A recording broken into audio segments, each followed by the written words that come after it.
que hayan. Debe estar al frente. Sí, sí.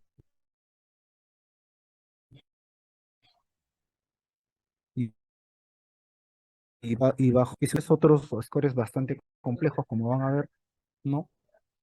Este, por ejemplo, es un score de riesgo TIMI, ¿no? Para el SICA-ST no elevado, ¿no? O sin elevación del ST, que es lo mismo, ¿no? Entonces, por ejemplo, estos son los valores que utilizan este score. Por ejemplo, pacientes de más de 65 años son de mayor riesgo, ¿no? Pacientes que tienen 3 o más factores de riesgo coronario, por ejemplo, hipertensos, dislipidémicos, que tengan historia de infartos en la familia, diabéticos, fumadores. Todos estos riesgos, si los tiene el paciente, los convierte obviamente en mayor riesgo, ¿no? Digamos, de problemas, ¿no? Después tenemos, hay algunos que tienen estenosis coronaria ya conocida, ¿no? Porque de repente les hicieron algún estudio de imágenes previo, como una coronariografía o una tomografía, y encuentran que tienen una estenosis coronaria de más del 50%, entonces eso también forma parte del riesgo. Cambios del segmento ST, ¿no? Porque no es lo mismo tener un paciente, por ejemplo, con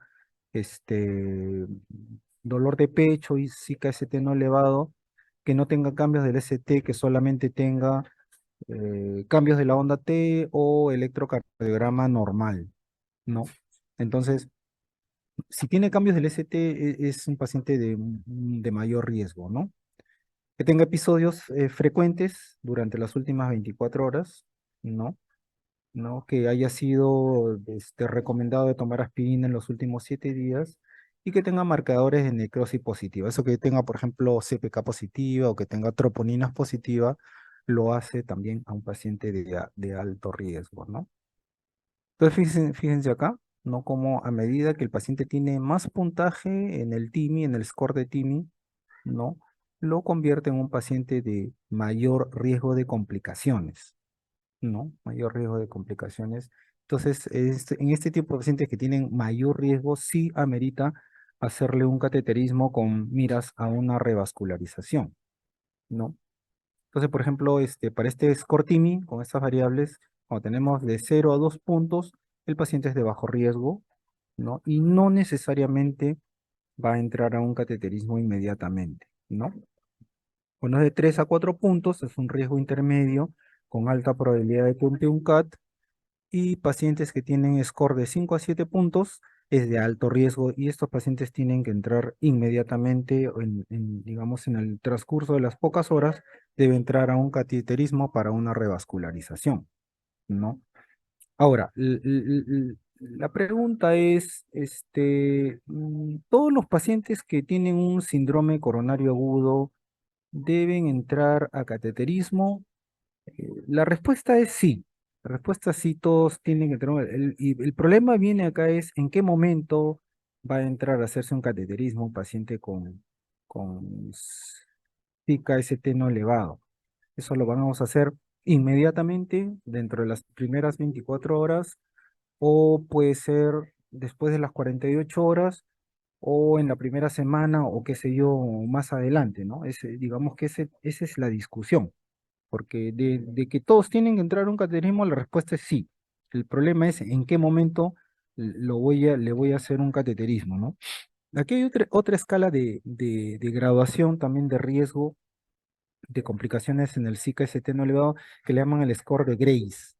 Y este es un score ya un poco más complicado, tiene mucho más variables, incluso aquí adelante hay toda una tabla, una aplicación, ¿no? Para los celulares donde uno le ingresa las variables, ¿no? Hay mucho más variables, esta es una parte nada más del score, ¿no? Y uno puede encontrar en esa aplicación en qué riesgo está el paciente, ¿no? Entonces, puede estar en un riesgo bajo, un riesgo intermedio también y un riesgo alto, ¿no? Entonces, eso, como les dije, ¿riesgo de qué, no? Es riesgo de mortalidad intrahospitalaria dentro de los primeros 15 días, ¿no? Entonces, Entonces, ese riesgo intrahospitalario lo puede dar muy bien la escala de Grace, ¿no? Y también la otra parte del pronóstico también para el CKST no elevado es la mortalidad al alta después de los 6 meses o dentro de los 6 meses, ¿no? Y también la clasificación es igual de bajo, intermedio y alto, ¿no? Entonces, este score tiene mucho más puntaje, mucho más variables, ¿no? Es un poco más completo, pero es un poco más tedioso para hacerlo, ¿no? Y bueno, digamos que estos scores nos ayudan a predecir el grado de mortalidad o morbilidad que puedan tener los pacientes, pero no hay que olvidarse de que estos pacientes con el tratamiento que se les da, que son antitrombóticos intensos, asociación de antitrombóticos intensos, y usualmente también se utiliza heparina en dosis altas. Entonces, estos pacientes tienen no solamente riesgo de trombosis, sino también tienen riesgo de sangrado. Entonces, hay otros scores, como por ejemplo el Crusade, ¿no? Entonces, nos avisan si este paciente tiene alto riesgo de hacer un sangrado mayor, ¿no? Y hay que tener mucho cuidado con los antiagregantes y anticoagulantes, ¿no? A medida que el puntaje, por ejemplo, del Crusade aumenta, hay más riesgo de que el paciente pueda tener sangrado mayor. Y cuando hablamos de sangrado mayor, hablamos de hemorragia cerebral, hemorragia subaracnoidea, sangrado digestivo, todos esos sangrados que pueden también conllevar a alta mortalidad. Entonces, como ustedes ven, este es un trabajo de antitrombóticos, anticoagulantes y también de riesgo de sangrado, ¿no? Entonces, volviendo al TIMI, ¿no? Ustedes van a tener en el SICA-ST no elevado pacientes de alto riesgo, pacientes de riesgo intermedio y pacientes de bajo riesgo, ¿no? Usualmente si un paciente tiene bajo riesgo, se estila darle terapia conservadora, ¿no? O sea, se le da tratamiento médico, intenso, ¿no? Pero solamente tratamiento médico y se difiere el estudio de angiográfico invasivo, ¿no? Pero en pacientes de alto riesgo o de muy alto riesgo, sí, ellos van sí o sí a terapia invasiva en forma precoz, ¿no? Antes de las 24 horas o dentro de las 24 horas debe ir a un cateterismo. Igual los pacientes con riesgo intermedio, no se estila que la mayoría vayan a terapia invasiva o dependiendo del caso puede ir a terapia conservadora también, ¿no? Entonces, de hecho, de que la mayoría de estudios que se realizan, han favorecido a la estrategia invasiva en los pacientes de alto riesgo, obviamente, ¿no? Versus la terapia conservadora, ¿no? Entonces, pacientes que tienen alto riesgo, por el score de TIMI o por el score de Grace deben ir a una terapia invasiva precoz, demostrada por muchos estudios que obviamente superan a los estudios cuando se realiza solamente terapia conservadora, ¿no? Entonces, este es el resumen. Fíjense, en síndrome coronario agudo, cuando uno tiene un IMA-ST no elevado o una angina inestable, que son, digamos, las dos formas de síndrome coronario agudo, ST no elevado. Entonces, ahí en ellos hay que primero estratificar con riesgo TIMI, o si quieren con el riesgo Grace, ¿no? Cualquiera de los dos. El TIMI es el más usado porque es, digamos que el más práctico, el que se puede uno rápidamente aprender, ¿no? Y si es un paciente que tiene pues un score de riesgo TIMI 5 o 7, se tipifica como un paciente de alto riesgo, ¿no? Y el paciente debe ir a una angiografía coronaria temprana, ¿no?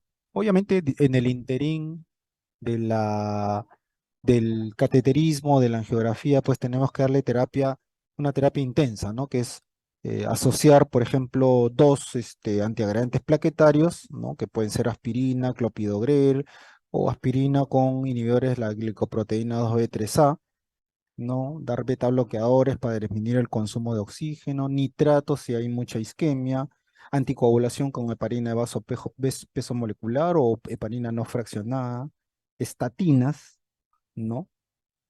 las entastinas en altas dosis, ¿no? Para tratar de estabilizar la placa ateromatosa, ¿no? Fíjense que el uso de estatinas acá no es para, digamos, directamente bajar el colesterol, porque con una pastilla de estatina no le vamos a bajar rápidamente el colesterol, ¿no? Sino usualmente se utiliza la estatina, bueno, no solo para bajar el colesterol, sino para estabilizar la placa que se ha disrupcionado, ¿no? Por eso que se dan altas dosis, ¿no? Para estabilizar esa placa, ¿no? Y bueno, todo el resto de todas las medicaciones que estamos hablando y el paciente y llevarlo a una angiografía temprana, ¿no?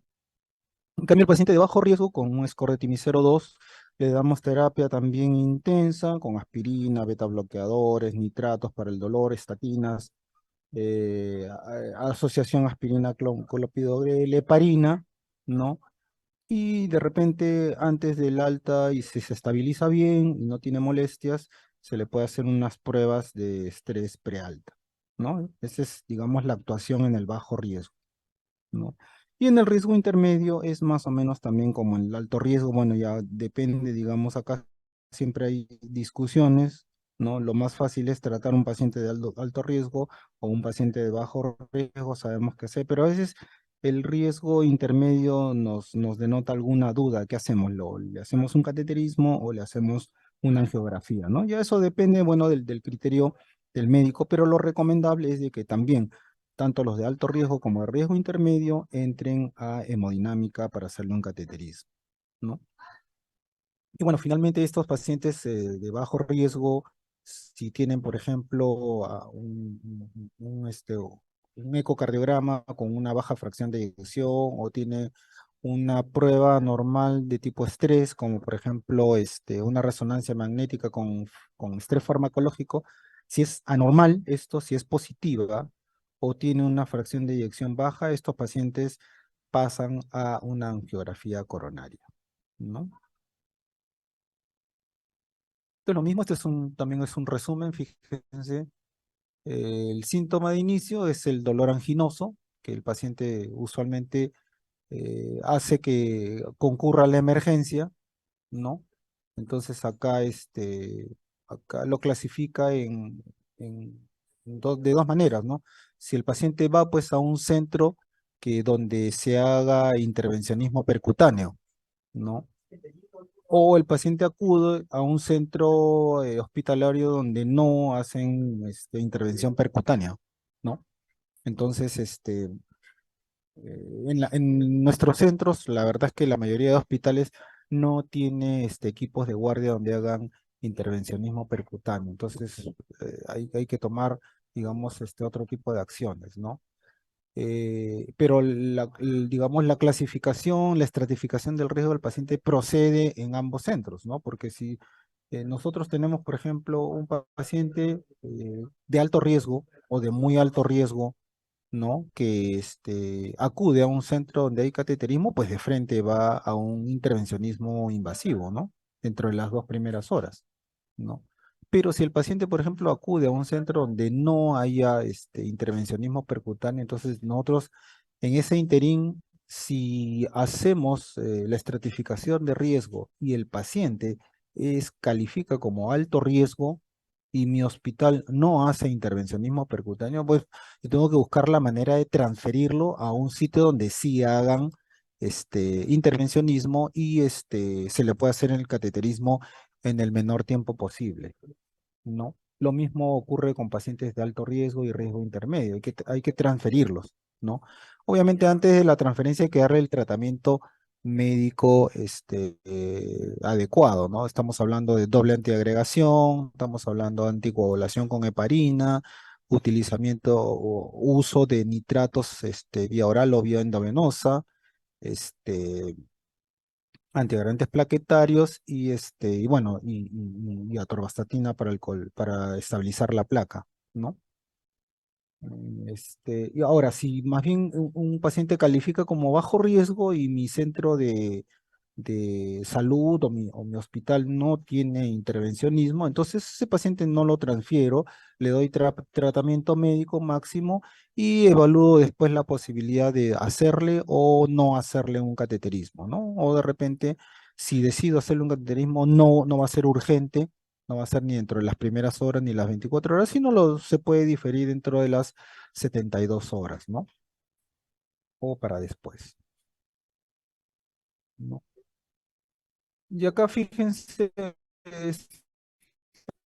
este es un resumen para, digamos, cateterismo, un paciente con ST no elevado, ¿no?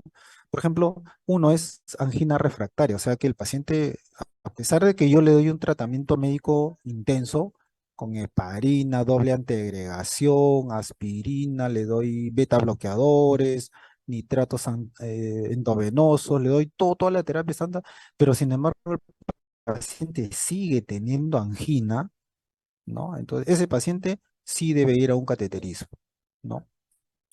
O que le haya dado, digamos, tratamiento médico, el paciente respondió, pero al día subsiguiente nuevamente hace un episodio de síndrome isquémico, entonces, incluso con cambios en el ST, ¿no? Entonces ese paciente también debe entrar urgentemente a este cateterismo.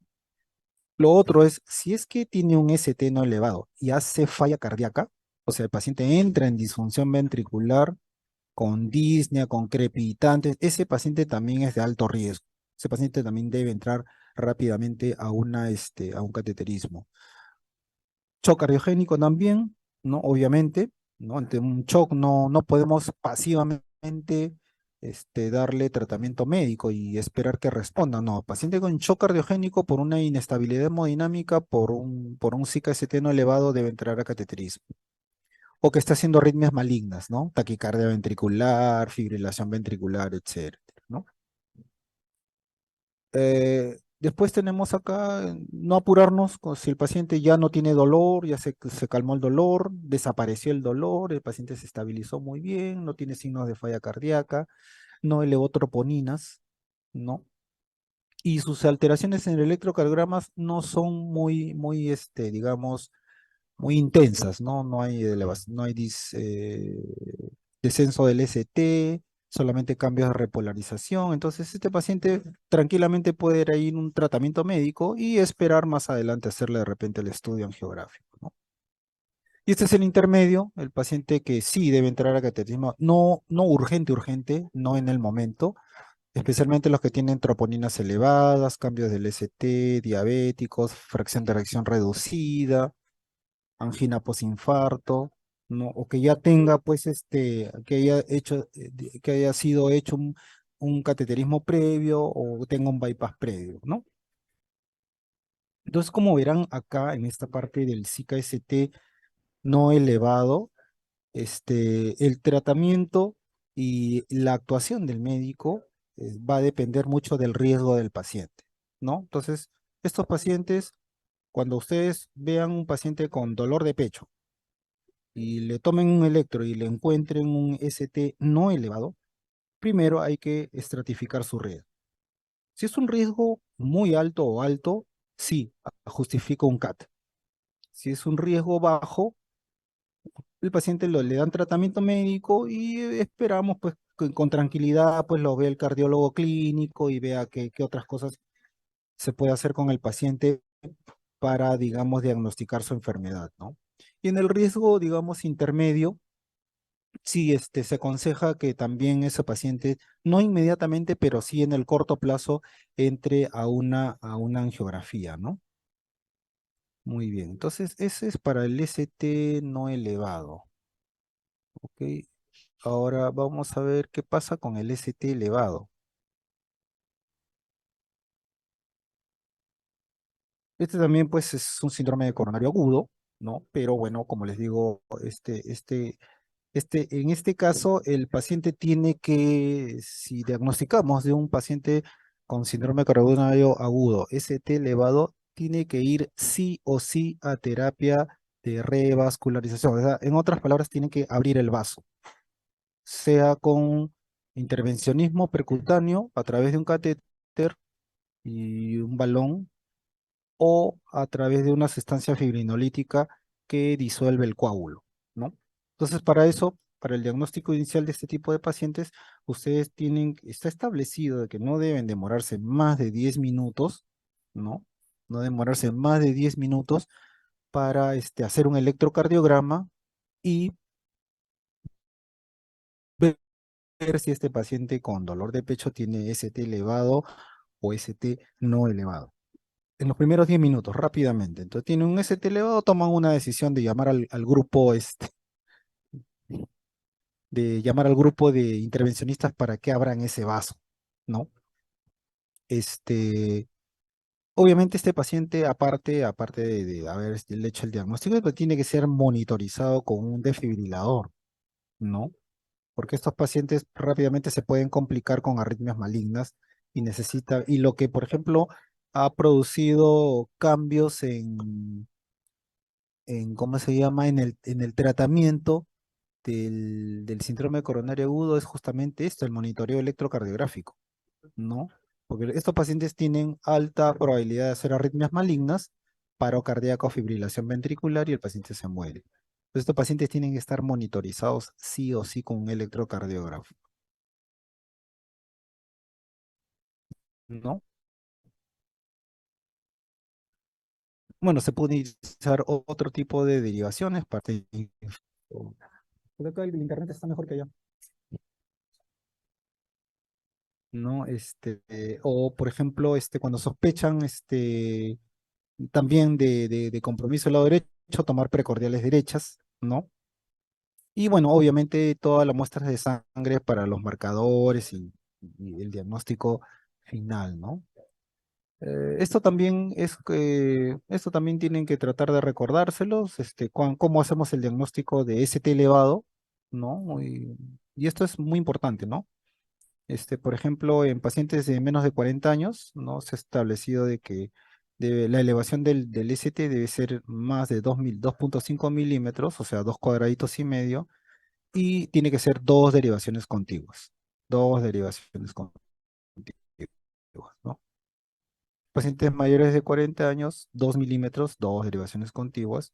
En pacientes ancianos y especialmente las mujeres, 1,5 de elevación en B2 o B3, o más de 1 milímetro, mayor o igual a 1 milímetro en el resto de derivaciones, ¿no?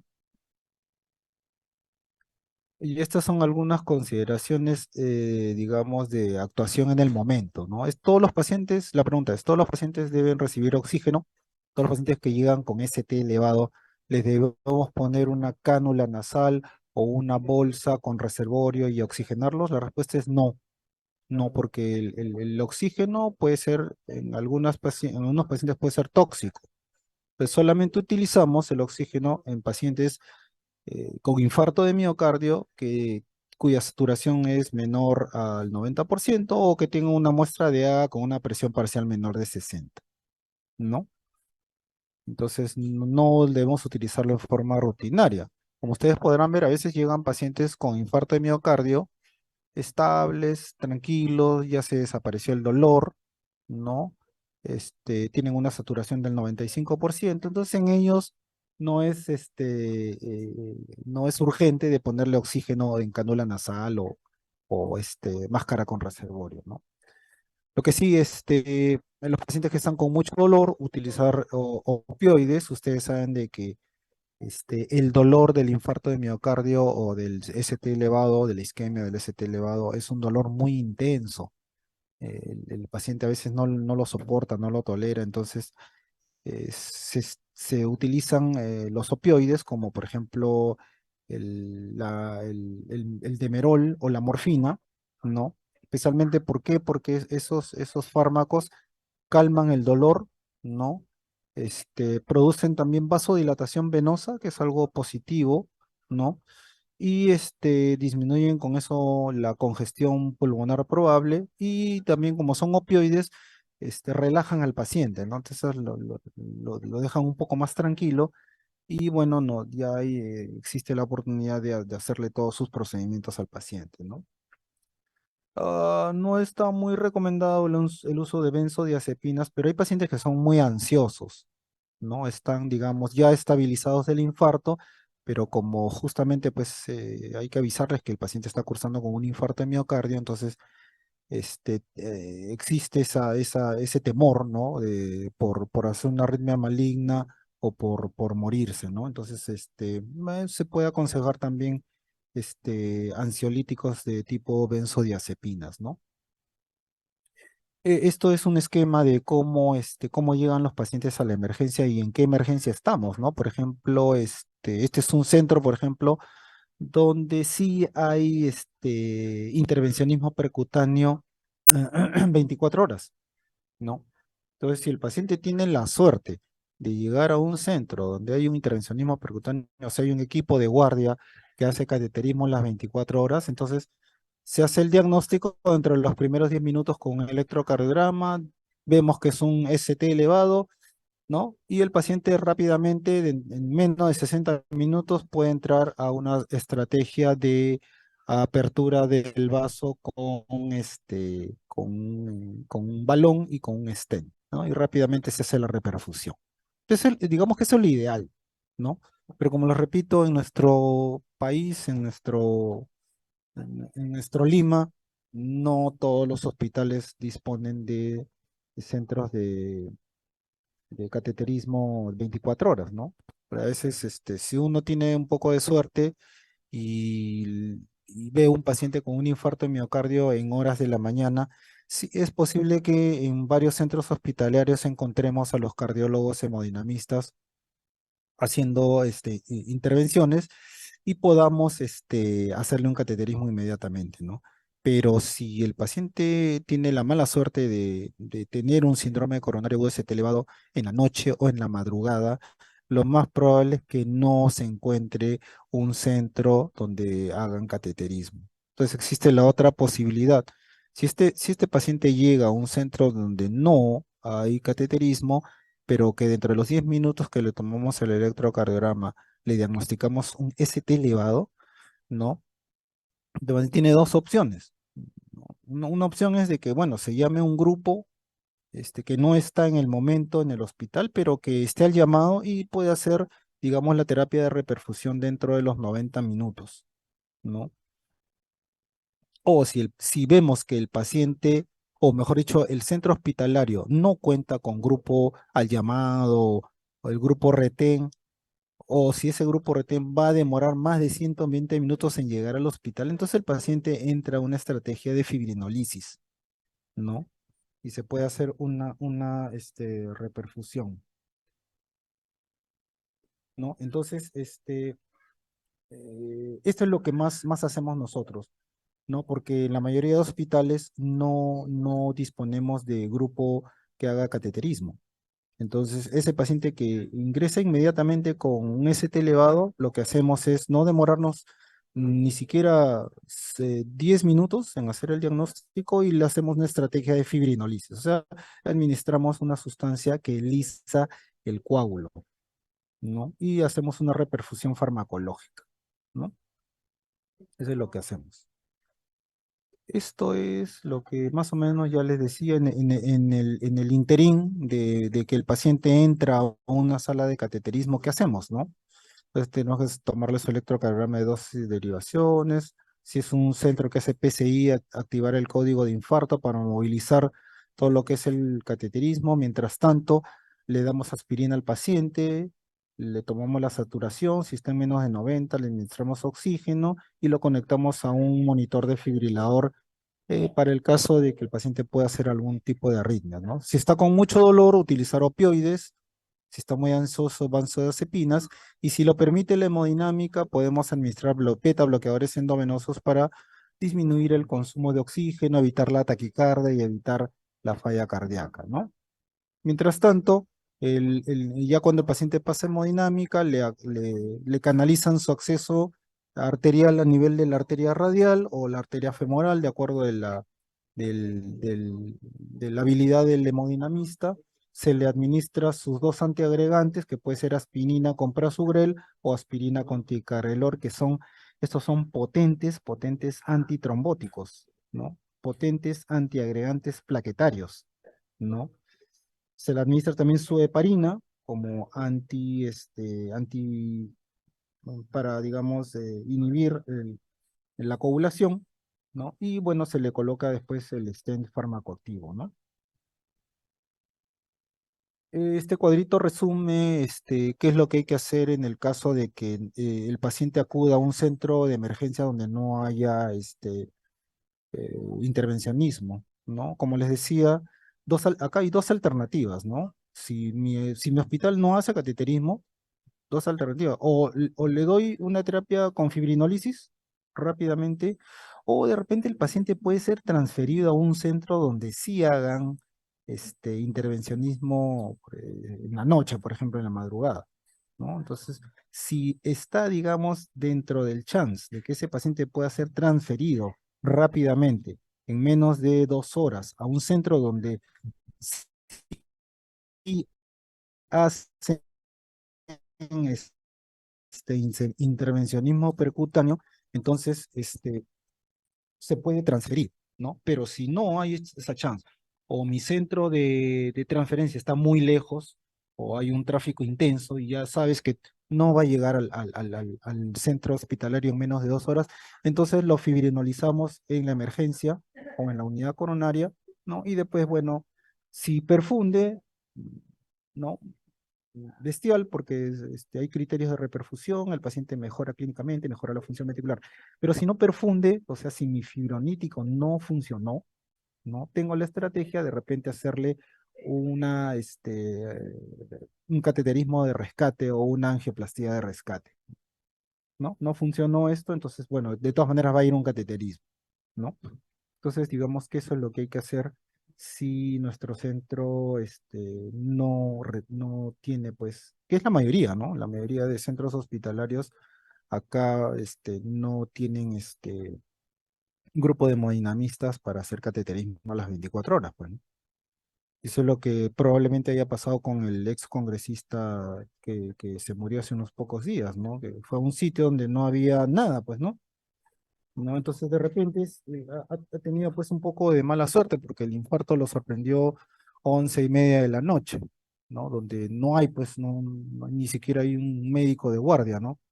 Entonces, a lo mejor, de repente, si había médico de guardia, de repente podrían tener la sustancia fibrinolítica y de esa manera ayudarlo, ¿no?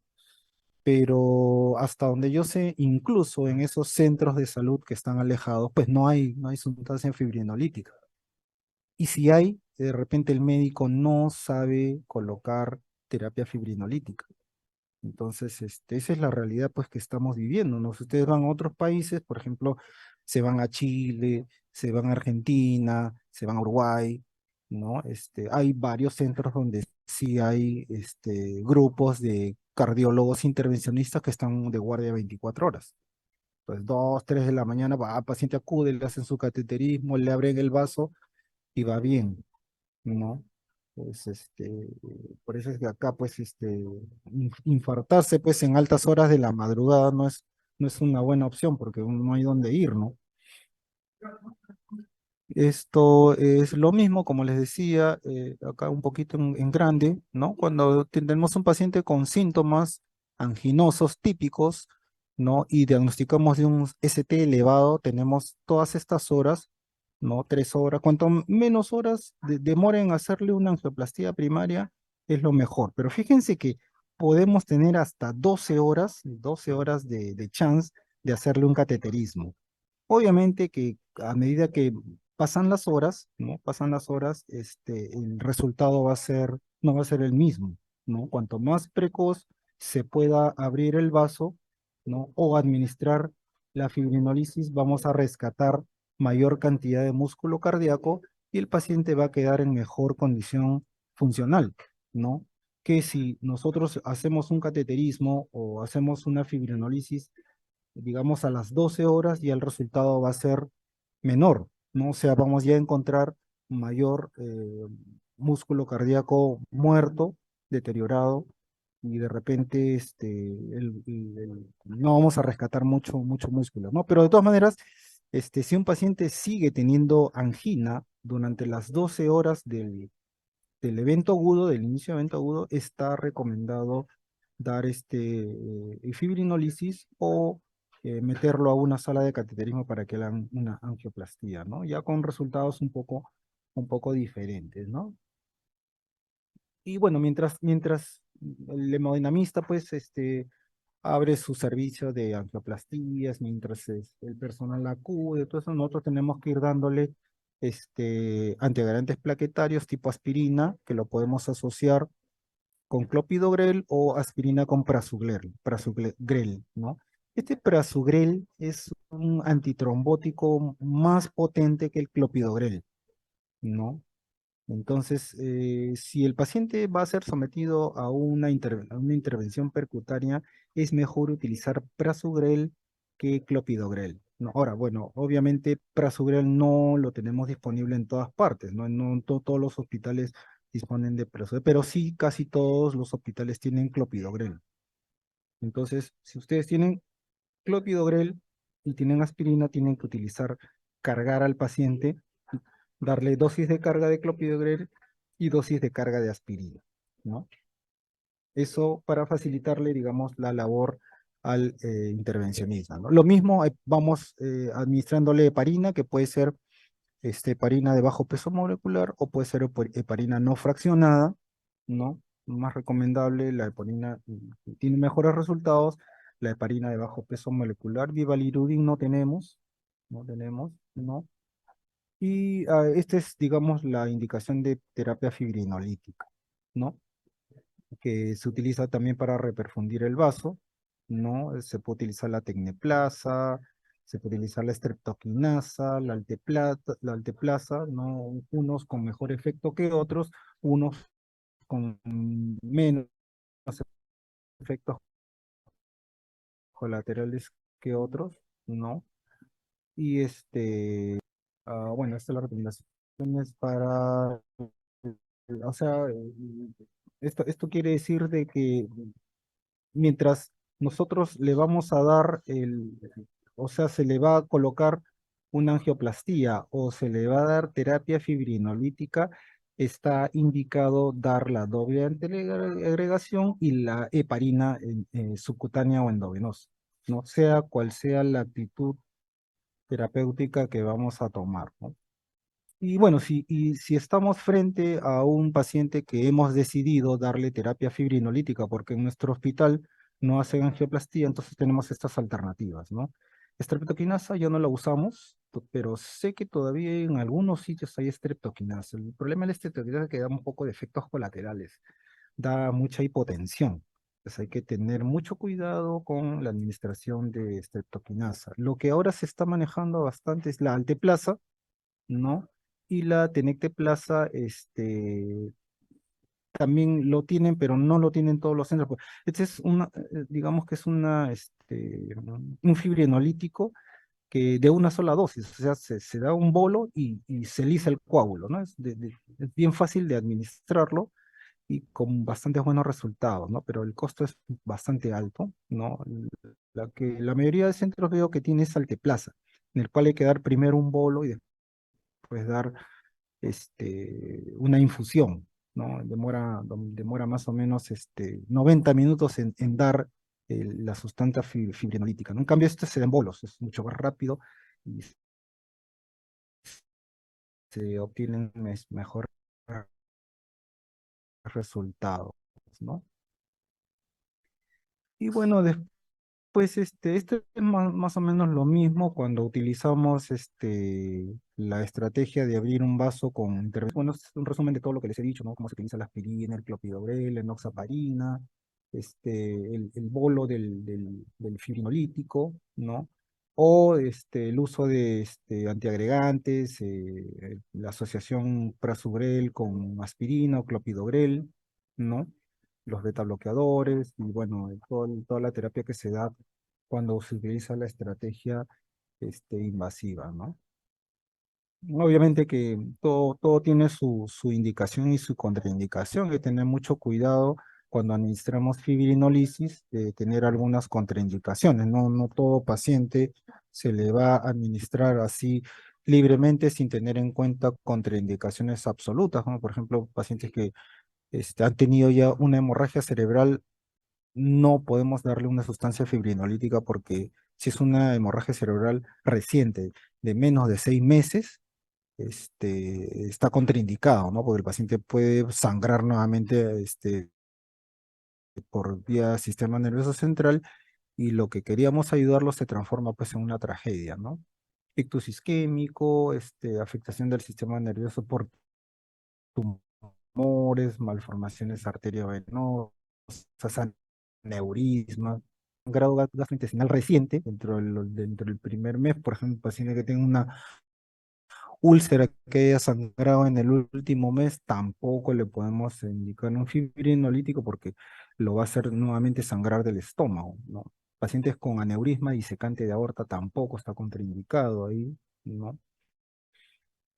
Y bueno, esta es una contraindicación relativa donde hay punciones de arterias o de venas no compresibles, un lumbar pueden provocar paraplegias, ¿no? Y bueno, algunas contraindicaciones relativas, ¿no?